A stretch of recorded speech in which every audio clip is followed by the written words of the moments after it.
১৯৭৯ সালের ইসলামী বিপ্লবের পর থেকে ইরান একের পর এক সংকটের মধ্য দিয়ে এগিয়েছে। চলমান সরকার-বিরোধী আন্দোলন দেশটির প্রায় ৫ দশকের ইতিহাসের সবচেয়ে বড় চ্যালেঞ্জ।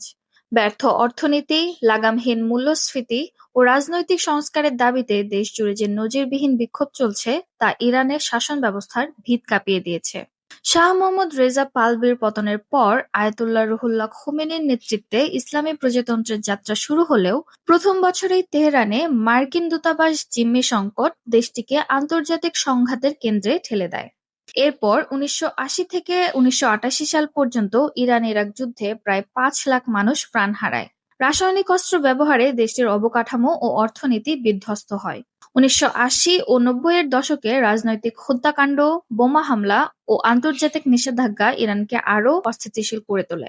১৯৮৮ সালে মার্কিন ক্ষেপণাস্ত্রে ইরানি যাত্রীবাহী বিমান ধ্বংস এবং ১৯৯৫ সালে তেল ও বাণিজ্যে কঠোর নিষেধাজ্ঞা সংকটকে ঘনীভূত করে।